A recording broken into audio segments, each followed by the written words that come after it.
To learner B. I am Shivani Chauhan. इस video में हम क्लास 10th हिंदी की बुक का चैप्टर 3 संचयन टोपी शुक्ला देखने वाले हैं। तो देखते हैं, स्टार्ट करते हैं चैप्टर।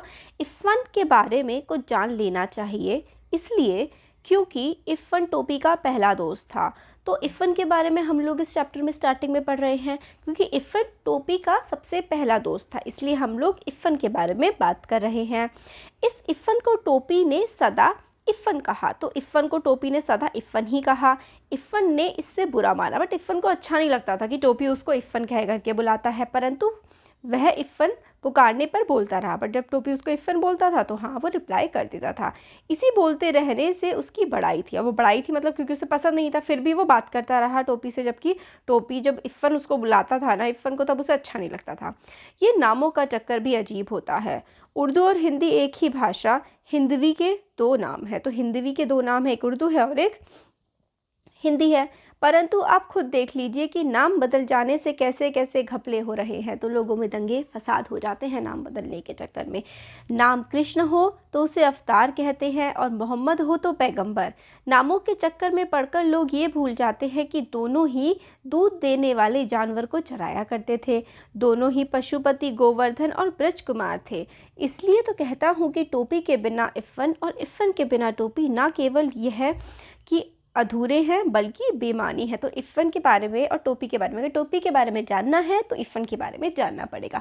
इसलिए इफ़न के घर चलना ज़रूरी है।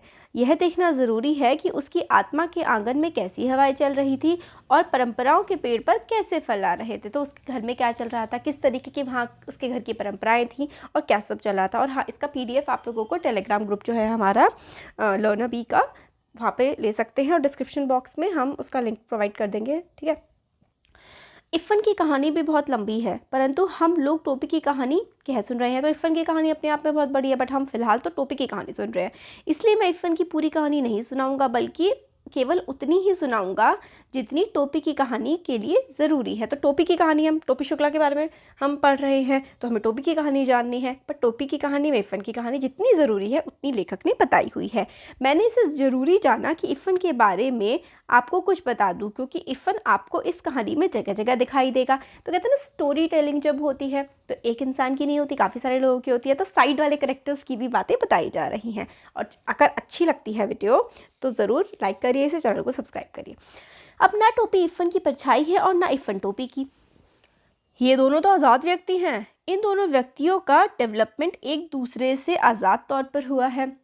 तो इफ़न टोपी दोस्त हैं, बट काफ़ी भिन्न है। इनका जो है रहना सहना, तौर तरीका इनके परिवारों का बिल्कुल अलग होता है। इन दोनों को दो तरह की घरेलू परंपराएं मिली। इन दोनों ने जीवन के बारे में अलग अलग सोचा, फिर भी इफ़न टोपी की कहानी एक अटूट हिस्सा है। यह बात बहुत महत्वपूर्ण है कि इफ़न टोपी की कहानी का एक अटूट हिस्सा है। तो मतलब इफ़न और टोपी की कहानी काफ़ी ज़्यादा जुड़ी हुई है, इसलिए ही राइटर बार बार कह रहे हैं कि भाई अटूट है, अटूट है। ठीक है जी राइटर जी, मान लिया, अब आगे बढ़ते हैं। मैं हिंदू मुसलमान भाई भाई की बात नहीं कर रहा हूँ। मैं यह बेवकूफ़ी क्यों करूँ? क्या मैं रोज़ अपने बड़े या छोटे भाई से यह कहता हूँ कि हम दोनों भाई भाई हैं? यदि मैं यह नहीं कहता तो क्या आप कहते हैं? हिंदू मुसलमान अगर भाई भाई हैं तो कहने की ज़रूरत नहीं है, यदि नहीं है तो कहने से क्या फ़र्क पड़ेगा? मुझे कोई चुनाव तो लड़ना नहीं है। तो राइटर अब एक तरह से व्यंग्य कर रहे हैं कि हम लोग बोलते रहते हैं हिंदू मुसलमान भाई भाई हैं। हाँ भाई, वो हैं। अब हम अपने सगे भाई, छोटे भाई बहनों से ये तो नहीं कहते कि हम भाई बहन रोज़ रोज़ कहते तो नहीं रहते हैं। तो राइटर यही कह रहे हैं कि भाई क्यों लड़ाई झगड़े करने, हिंदू मुसलमान भाई भाई हैं, ये तो एक सत्य है, आपको बार बार बोलने की ज़रूरत नहीं है। आगे राइटर बोलते हैं, मैं तो एक कथाकार हूँ और एक कथा सुना रहा हूँ। मैं टोपी और इफ़न की बात कर रहा हूँ। ये इस कहानी के दो चरित्र हैं। एक का नाम बलभद्र नारायण शुक्ला है, जो टोपी शुक्ला है ना, उनका नाम एक्चुअल में है बलभद्र नारायण शुक्ला, और दूसरे का नाम सैयद जरगाम मुर्तज़ा है। एक को टोपी कहा गया और दूसरे को इफ़न। तो उसका नाम तो सैयद था, बट टोपी उसे इफ़न इफ़न करता था। इफ़न के दादा और परदादा बहुत प्रसिद्ध मौलवी थे। अब ना आप लोगों से MCQ में या फिर शॉर्ट क्वेश्चंस में इनके पूरे पूरे नाम भी पूछे जा सकते हैं कि इन बच्चों के पूरे पूरे क्या नाम थे। अब इफ़न के दादा भी और परदादा भी मौलवी थे। काफिरों के देश में पैदा हुए। देखिए, काफिरों का देश यहाँ पर जो बात है वो हिंदुओं के देश में बोला जा रहा है। काफिर इस्लाम धर्म में, जो दूसरे धर्म के लोग होते हैं ना, उनको इस्लाम धर्म में ये लोग काफिर बोलते हैं। काफिरों के देश में मरे, परंतु वसीयत करके मरे कि लाश करबला में ले जाई जाए। तो देखिए जो करबला है वो जगह है, एक इस्लाम का पवित्र स्थान है, ठीक है। तो मतलब पैदा हुए हिंदुस्तान में, बट वो उनका चाहत थी कि जब वो मरे तो करबला ले जाया जाए। उनकी आत्मा ने इस देश में एक सांस तक ना ली। उस खानदान में जो पहला हिंदुस्तानी बच्चा पैदा हुआ वह बढ़कर इफ़न का बाप हुआ। तो हिंदुस्तानी बच्चा यानी कि जो बिल्कुल हिंदुस्तान का ही था वो थे इफ़न के फादर। जब इफ़न के पिता सैयद मुर्तज़ा हुसैन मरे तो उन्होंने यह वसीयत नहीं की कि उनकी लाश करबला ले जाई जाए, वह एक हिंदुस्तानी कब्रिस्तान में दफन किए गए। तो इफ़न के पिता ने ऐसी कोई अरदास नहीं की कि भाई उनकी भी मतलब देश से बाहर ही अपने उनको दफनाया जाए, तो वो हिंदुस्तान में ही उनको दफनाया फिर गया। इफ़न की परदादी भी बड़ी नमाजी बीवी थी, तो बड़ी नमाजी मतलब काफ़ी ज़्यादा नमाज़ पढ़ने वाली वो थी। करबला, नजफ़, खुरासन, काज़मौन और जाने कहाँ की यात्रा, बहुत सारी अलग अलग जगह रिलीजियस प्लेसेस की वो यात्राएं कर कर के आ गई थी। परंतु जब कोई घर ले जाने लगता तो वह दरवाजे पर पानी का एक घड़ा ज़रूर रखवाती और माश का सदका भी ज़रूर उतरवाती। तो जब कोई उनको घर बुलाता तो वो क्या करती, एक टोटका टाइप का वो करती थी पानी रख करके। इफ़न की दादी भी नमाज रोज़े की पाबंद थी, परंतु जब इकलौते बेटे को चेचक निकली तो वह चारपाई के पास एक टांग पर खड़ी हुई और बोली, माता मेरे बच्चे को माफ़ कर दियो। तो मतलब हमारे देश में जैसे चेचक होती है उसको माता बोलते हैं ना, तो भले ही वो पूरे मतलब अदब से और अपना इस्लाम धर्म कबूल करती थी, मगर जब उनके बेटे को चेचक हुई तब उन्होंने माता से कहा कि माता माफ़ कर दो और मेरे बच्चे को ठीक कर दो। पूरब की रहने वाली थी, 9 या 10 बरस की थी जब ब्याह कर लखनऊ आ गई थी, परंतु जब तक जिंदा रही पूर्वी बोलती रही। तो पूरब की रहने वाली थी तो वही भाषा बोलती थी, बट 9-10 साल की उम्र में ही आ गई थी लखनऊ, फिर भी पूर्वी भाषा ही बोलती रही। लखनऊ की उर्दू ससुराली थी, वह तो मायके की भाषा को गले लगाए रही। मतलब हमेशा अपने मायके की भाषा, जो पूरब में भाषा जिस तरीके की बोली जाती है वैसी ही वो बोलती रही, लखनऊी भाषा उन्होंने नहीं बोलना शुरू करा। पूरी ज़िंदगी वो अपनी पूरब की भाषा बोली उन्होंने, क्योंकि इस भाषा के सिवा इधर उधर कोई ऐसा नहीं था जो उनके दिल की बात समझता। मतलब वही ना कि मायके में लोग दिल की बात समझते हैं और ससुराल में नहीं, इस तरीके की बात कहने की कोशिश की गई है। जब बेटे की शादी के दिन आए तो गाने बजाने के लिए उनका दिल फड़का, परंतु मौलवी के घर गाना बजाना भला कैसे हो सकता था। बेचारी दिल मसकोस कर रह गई। हाँ, इफ़न की छठी पर उन्होंने जी भर कर जश्न मना लिया। तो इस्लाम धर्म में गाना बजाना अच्छा नहीं समझा जाता है, इसलिए जब तक उनके पति थे तब तक तो उन्होंने गाना बजाना नहीं किया, बट जब पोता का जन्म हुआ तब उन्होंने खूब अपना गाना बजाना किया। बात यह थी कि इफ़न अपने दादा के मरने के बाद पैदा हुआ था। मर्दों और औरतों के इस फ़र्क को ध्यान में रखना ज़रूरी है, क्योंकि इस बात को ध्यान में रखें बगैर इफ़न की आत्मा का नाक नक्शा समझ में नहीं आ सकता। तो इफ़न की आत्मा का नाक नक्शा मतलब किस तरीके से इफ़न बड़ा हुआ और कैसे कैसे उसके विचार थे, वो हमें समझ में आता है कि मर्दों और औरतों में बहुत अंतर होता है। इफ़न के कैसे विचार थे, अपनी दादी जैसे थे। इफ़न की दादी किसी मौलवी की बेटी नहीं थी, बल्कि एक ज़मींदार की बेटी थी। दूध घी खाती हुई आई थी, परंतु लखनऊ आकर उसे दूध घी के लिए वो तरस गई थी। जो घी पिलाई हुई काली हड्डियों में असामियों के यहाँ से आया करता था, बस मायके जाती तो लपड़ छपड़ जी भर के खा लेती।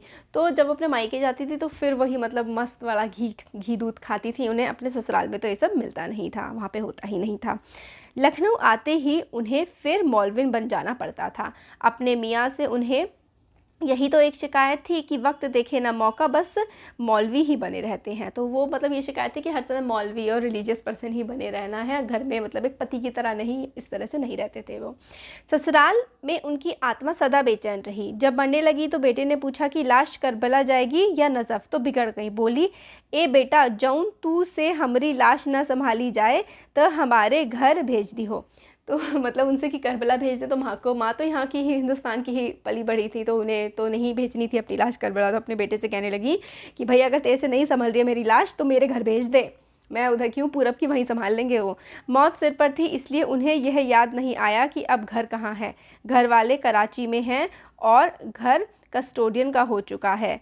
मरते वक्त किसी को ऐसी छोटी छोटी बातें भला कहाँ याद रहती हैं। तो जब उनकी डेथ होने वाली थी तो मतलब वो भूल चुकी थी कि अब उनका घर कहाँ पर है, घर उनका बदल चुका है, वो सब चीज़ें भूल गई थी। उस वक्त तो मनुष्य अपने सबसे ज़्यादा खूबसूरत सपने देखता है जब डेथ होने वाली होती है। ऐसा कहते हैं ना कि हमारे पूरे मतलब मे भी ऐसा हो या ना हो, बट ऐसा कहा जाता है कि पूरे ज़िंदगी के अच्छे अच्छे पल या फिर चीज़ें हमारे आंखों के सामने फ्लैश हो जाती हैं। तो ये कथाकार का ख्याल है क्योंकि वह अभी मरा नहीं है कि क्या होता है और क्या नहीं होता है। इफ़न की दादी को अपना घर याद आया। उनका उस घर का नाम कच्ची हवेली था। कच्ची इसलिए कि वह मिट्टी की बनी थी। उन्हें दशहरी आम का वह बीजू पेड़ याद आया। देखिए बीजू पेड़ यहाँ पर बताया गया है हमें कि आम की गुठली से उगाया गया आम का पेड़। तो आम की गुठली से जो आम का पेड़ उगता है उसको बीजू पेड़ कहते हैं। तो अपने घर के बाहर का आम का पेड़ उन्हें याद आया जो उन्होंने अपने हाथों से लगाया था, जो उन्हीं की तरह बूढ़ा हो चुका था। ऐसी ही छोटी छोटी और मीठी मीठी बेशुमार चीज़ें उनको याद आईं। बेशुमार मतलब बहुत सारी चीज़ें उनको याद आईं इस टाइप की। वह इन चीज़ों को छोड़कर भला करबला या नजफ़ कैसे जा सकती थी। करबला नजफ़ कैसे जाएँ, उन्हें तो अपने घर की ही याद आ रही थी ना, हिंदुस्तान में पड़ी थी, हिंदुस्तान की ही याद थी। वह बनारस के फातमौन में दफन की गई क्योंकि मुर्तज़ा हुसैन की पोस्टिंग उन दिनों वहीं थी। इफ़न स्कूल गया हुआ था। नौकर ने आकर खबर दी कि बीबी का देहांत हो गया। इफ़न की दादी बीबी कही जाती थी, तो इफ़न की दादी को बाकी लोग बीबी कहते थे। तो जब इफ़न स्कूल गया हुआ था तब उसकी दादी की डेथ हो गई थी, तो इफ़न को खबर मिली। इफ़न तब चौथे में पढ़ता था और टोपी से उसकी मुलाकात हो चुकी थी, तो 4th क्लास में थे अभी वो। इफ़न को अपनी दादी से बड़ा प्यार था। प्यार तो उसे अपने अब्बू, अपनी अम्मी, अपनी बाजी और छोटी बहन नुसरत से भी था, परंतु दादी से वह ज़रा ज़्यादा प्यार करता था। तो प्यार तो सबसे अपने अब्बू, अम्मी, छोटी बहन, बड़ी बहन सबसे प्यार करता था, बट दादी से इफ़न बहुत ज़्यादा प्यार करता था। अम्मी तो कभी कभी डांट मार लिया करती थी। बाजी का भी यही हाल था। अब्बू भी कभी कभार घर को कचहरी समझकर फैसला सुनाने लगते। नुज़हत को जब मौका मिलता उसकी कॉपियों पर तस्वीरें बनाने लगती। बस एक दादी थी जिन्होंने कभी उसका दिल नहीं दुखाया था। तो मतलब मम्मी पापा डांट देते थे, बड़ी बहन छोटी बहन कॉपियों में उसके नोटबुक्स में पेंटिंग्स बनाने लगती थी। बस एक दादी ही थी कि जिसका इफ़न मतलब इफ़न को दादी बहुत पसंद थी। वह रात को भी उसे बहराम डाकू, अनार परी, बहरा बुर्ज, अमीर हमज़ा, गुलब कावली, हातिम ताई, पंचफुल्ला, रानी की कहानियाँ, तो दादी बहुत सारी कहानियाँ सुनाया करती थी। अभी तो फ़िलहाल देखिए हम लोग टोपी की नहीं, टोपी के दोस्त की ही कहानी सुन रहे हैं, उसकी दादी की। सोता है संसार, जागता है पाक। परवरदिगार आँखों की देखी नहीं कहती, कानों की सुनी कहती हूँ कि एक मुल्क में एक बादशाह था। मुल्क मतलब देश, एक देश में एक बादशाह था। तो इस तरीके की कहानियाँ दादी उसको सुनाया करती थी इफ़न को। दादी की भाषा पर वह कभी नहीं मुस्काया। उसे तो अच्छी भली लगती थी, परंतु अब्बू नहीं बोलने देते थे। तो दादी की भाषा मतलब इफ़न को तो बड़ी पसंद थी, बट अब्बू कहते थे कि नहीं नहीं, दादी की भाषा में नहीं बात करनी। अब जब वह दादी से इसकी शिकायत करता तो वह हंस पड़ती। अब मोरा का है बेटा, अनपढ़ गवारन की बोली हूँ, काहे को बोले लगी हो। तो वो कहती है मतलब वो बच्चा इफ़न कहता था दादी से कि जो है मेरे अब्बू, आपकी जो बोली है जैसे आप बोलते हो ऐसे अब्बू मुझे बोलने से मना करते हैं। तो दादी हंस जाया करती थी इस बात पर, कहती थी ठीक है भाई, मैं तो अनपढ़ गवार हूँ और ऐसी ही बोली है, तो इस ऐसी बोली तुम क्यों बोलोगे। तो अपने अब्बू की ही बोली बोलियो। बात ख़त्म हो जाती और कहानी शुरू हो जाती। तो बादशाह की किहिस की तुरंते एक ठो हिरन मार लिया हुआ। तो एक राजा था, तो एक बार वो एक हिरन मार लाया। यही बोली टोपी के दिल में उतर गई थी। इफ़न की दादी उसे अपनी माँ की पार्टी की दिखाई दी। तो मतलब माँ की पार्टी की दिखाई दी, यानी कि जो टोपी था उसकी माँ भी बिल्कुल इसी तरीके की भाषा बोला करती थी जैसे इफ़न की दादी बोलती थी। अपनी दादी से तो उसे नफ़रत थी, यानी कि जो टोपी था, अब टोपी की बात आ रही है, टोपी को अपनी दादी बिल्कुल पसंद नहीं थी। जाने कैसी भाषा बोलती थी। इफ़न के अब्बू और उसकी भाषा एक थी। तो जो इफ़न के अब्बू जिस तरीके की भाषा बोलते थे, ऐसी ही टोपी की दादी भाषा बोला करती थी। वह जब इफ़न के घर जाता तो उसकी दादी ही के पास बैठने की कोशिश करता। तो यानी कि टोपी को भी इफ़न की दादी बहुत पसंद थी, वो बड़ा लाड दुलार करा करती थी। इफ़न की अम्मी और बाजी से वह बातचीत करने की कभी कोशिश ही ना करता। तो बाजी मतलब इफ़न की बड़ी बहन, इफ़न की माँ, किसी से बात नहीं करना चाहता था। वो तो चाहता था कि बस वो दादी से बात करे। दादी बहुत अच्छी अच्छी कहानी सुनाती थी, बहुत प्यार करती थी उससे। वो दोनों अलबत्ता मतलब बैठे रहते थे। अलबत्ता देखिए यहाँ पर है बल्कि, ठीक है, साथ में आराम से बैठते थे। उसकी बोली पर हंसने के लिए उसे छेड़ती, परंतु जब बात बढ़ने लगती तो दादी बीच बचाव करने लगती। तो मतलब दोनों बच्चों के साथ काफ़ी ज़्यादा घुल मिल गई थी दादी, और बहुत दोनों बच्चे दादी को बहुत पसंद करते थे। तो काहे को जाते उन सबन के पास, मुँह पिटावे को झाड़ू मारे, चल इधर हा। वह डांट कर कहती, वो कहती कि भाई इधर उधर क्यों जा रहे हो, एक दूसरे से झगड़ा क्यों कर रहे हो, चलो इधर आओ। परंतु ये शब्द शक्कर का सा खिलौना बन जाता, अमावट बन जाता। तिलवा बन जाता और वह चुपचाप उसके पास चला जाता। तो देखिए, अमावट पके आम के रस में सुखाकर बनाई गई मोटी परत, वो होता है ना कि उसको येलो येलो कलर का होता है। तिल का लड्डू, तिल से बने व्यंजन। मतलब कुछ अगर दादी डांटती भी थी ना तो ऐसा लगता था कि कुछ जैसे कि मीठी बोली ही बोल रही हो। तेरी अम्मा क्या कर रही, दादी हमेशा यहीं से बात शुरू करती। पहले तो वह चकरा जाता कि यह अम्मा क्या होता है, फिर वह समझ जाता कि माता जी को कहते हैं। तो पहले तो टोपी को समझ नहीं आता था कि भाई अम्मा क्या होता है, बट फिर समझ में आ गया था थोड़े टाइम में कि अच्छा हाँ, अम्मा मतलब माता जी होती हैं। ये शब्द उसे अच्छा लगता, अम्मा। वह इस शब्द को गुड़ की डाली की तरह चुभलाता रहा, अम्मा, अब्बू, बाजी। तो मतलब बहुत अच्छा लगता था अम्मा, अब्बू, बाजी, टोपी को ये सब शब्द। फिर एक दिन गजब हो गया। डॉक्टर भृगु नारायण शुक्ला नीरे तेल वाले के घर में भी 20वीं सदी प्रवेश कर चुकी थी, यानी कि डॉक्टर भृगु नारायण के घर में भी थोड़ी मतलब मॉडर्न चीज़ें आ चुकी थी। यानी खाना मेज़ कुर्सी पर होता था। लगती तो थालियाँ थी परंतु चौके पर नहीं, तो चौके पर बैठ के नहीं, चेयर टेबल पर बैठ के खाते थे। उस दिन ऐसा हुआ कि बैगन का भरता उसे ज़्यादा अच्छा लगा। राम दुलारी खाना परोस रही थी। राम दुलारी यानी कि ठीक है, उसकी मदर जो है वो खाना परोस रही थी। अम्मी ज़रा बैगन का भुर्ता। अम्मी, मेज़ पर जितने हाथ थे रुक गए, जितनी आंखें थी वो टोपी के चेहरे पर जम गई। अम्मी, यह शब्द इस घर में कैसे आया। अम्मी परंपराओं की दीवार डोलने लगी। ये लफ्ज़ तुमने कहाँ सीखा, सुभद्रा देवी ने सवाल किया। तो भाई सुभद्रा देवी उनकी दादी थी टोपी की। अब टोपी ने एकदम से कह दिया कि अम्मी ज़रा मुझे बैगन का भरता और दे दो। अब अम्मी तो मुसलमान बोलते हैं, तो ये लोग थे ब्राह्मण, टोपी के घर वाले। एकदम से क्या हो गया कि मजहबी दीवारें कैसे टूट गई, यानी कि जो मुसलमानों की बोली है वो हिंदुओं के घर में कैसे आ गई। तो ये सब चीज़ें मतलब टोपी की तो शामत आ गई थी। हाँ, तो ये देखिए, ये डिनर टेबल की पिक्चर है। लफ्ज़, लफ्ज़ मतलब होता है शब्द, बोली, लफ्ज़। टोपी ने आंखें नचाई। लफ्ज़ का होता है माँ, ये अम्मी कहना तुमको किसने सिखाया। दादी गरजी। तो दादी गरज गई कि अम्मी कहना किसने सिखा दिया भाई। ई हम इफ़न से सीखा है। उसका पूरा नाम क्या है, ई हम ना जानते। तो बच्चा टोपी बोलता है कि भाई मैंने इफ़न से सीखा है, और दादी कहती है उसका पूरा नाम बताओ। तो टोपी ने कहा मुझे नहीं पता। तो कोई नो मियाँ के लड़का से दोस्ती कर लिहबे का। तो मतलब वो कहने लगे कि कोई मियाँ के यानी कि किसी मुसलमान के बच्चे से दोस्ती कर ली, और राम दुलारी की आत्मा गनगना गई। मतलब राम दुलारी उसकी माँ मतलब कि मुसलमान के बच्चे से दोस्ती करके आ गया है। बहू, तुमसे कितनी बार कहूँ कि मेरे सामने गवारों की है ज़बान ना बोला करो। सुभद्रा देवी राम दुलारी पर बरस पड़ी। तो सुभद्रा देवी जो है उसको ये भाषा अच्छी नहीं लगती थी, पूरब की भाषा, तो वो अपनी बहू पर बरस पड़ी। लड़ाई का मोर्चा बदल गया। अब पहले लड़ाई हो रही थी कि भाई मुसलमान की भाषा कहाँ से आ गई, अब कि भाई ये माँ ने कैसी भाषा बोल दी है। लड़ाई का मोर्चा बदल गया था। दूसरी लड़ाई के दिन थे, इसलिए जब डॉक्टर भृगु नारायण नीरे तेल वाले को ये पता चला कि टोपी ने कलेक्टर साहब के लड़के से दोस्ती गांठ ली है, तो वह अपना गुस्सा पी गए और तीसरे ही दिन कपड़े और शक्कर से परमिट ले आए। कपड़े और शक्कर की परमिट ले आए। तो मतलब जब पता लगा कि भाई वो जो इफ़न है वो कलेक्टर का बेटा है, तो उसे लगा कि चलो टोपी के पापा को चलो बढ़िया है, और फिर नाराज़गी वराज़गी सब गई। परंतु उस दिन टोपी की बड़ी दुर्गति बनी। सुभद्रा देवी तो उसी वक्त खाने की मेज़ से उठ गई और राम दुलारी ने टोपी को फिर बहुत मारा। तो सुभद्रा देवी तो उस दिन चली गई थी और अपनी माँ से तो भाई खूब कुटाई हो गई टोपी की। तय फिर जब ये ओकरा घरे, तो फिर वो कहता है कि क्या फिर से उसके घर जाएगा। तो टोपी कहता है हाँ मैं तो जाऊँगा।